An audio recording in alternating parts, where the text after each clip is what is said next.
Hi, lovelies. How is everyone doing?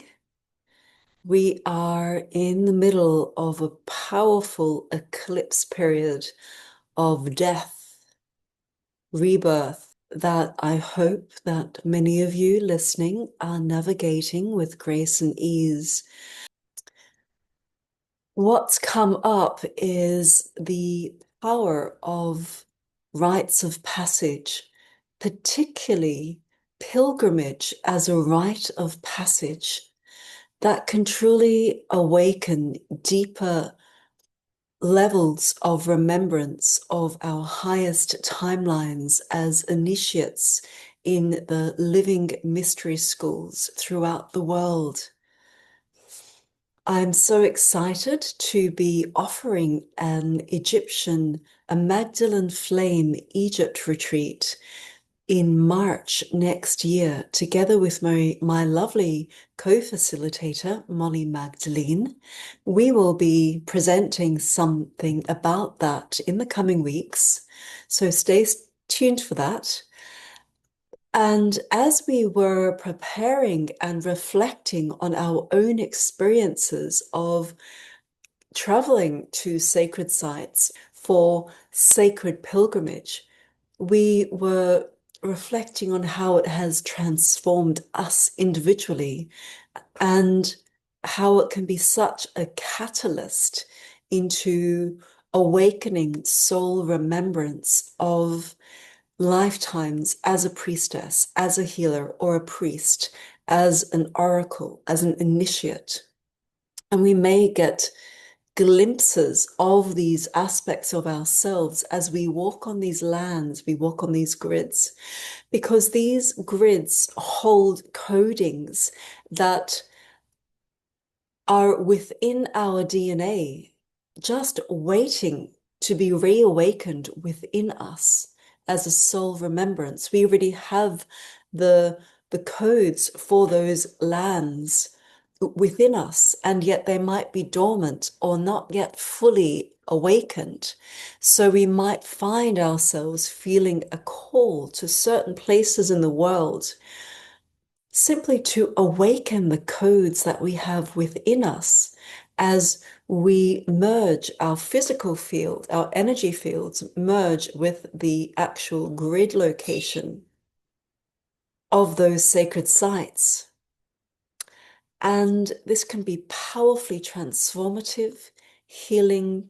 It can bring up waves of memories of grief, even of lifetimes in which we were powerful healers or initiates of some kind, and truly living a life that is so harmonious with all of life and all its creation, and that follows a purity and an innocence and such a high expansed state where we are no longer operating on the 3D realm of modern life as we know it.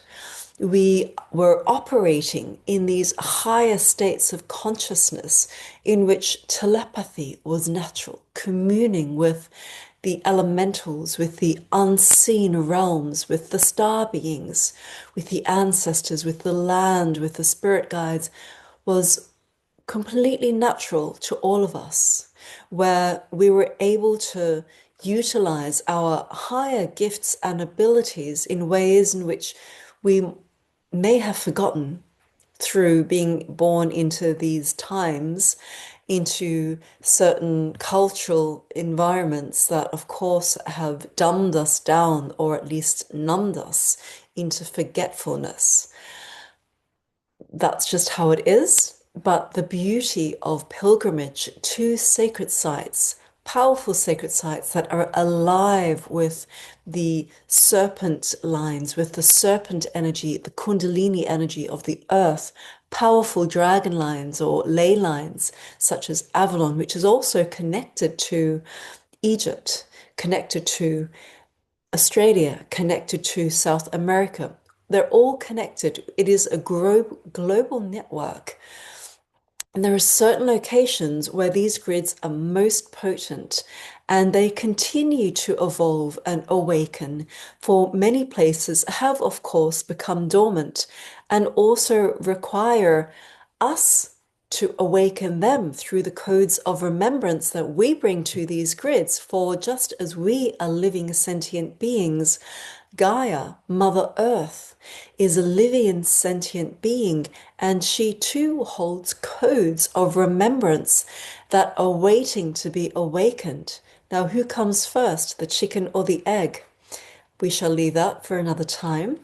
However, it is truly a rite of passage into awakening higher aspects of self and grounding them into here and now. So it's not about flying off into another time. It's about bringing these higher dimensional gifts, abilities, levels of consciousness into the now through then integrating. Of course, the journey of integration and embodiment usually begins, most often begins afterwards, after the pilgrimage, after the visit to these sacred sites. But of course, once we feel that call and once we sign on or sign up to partake in a particular retreat or travel adventure to a sacred site, it's already starting to work. It's a process of alchemy. We are already energetically being prepared for these sites.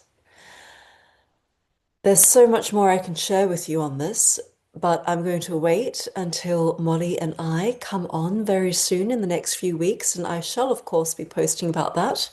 So, my loves, I am sending you blessings and hoping that all unfolds with grace and ease. If you are needing support, I am always here to offer one-on-one support for those who would like more in-depth energetic support and guidance where we connect to your higher timelines and call in your higher guides.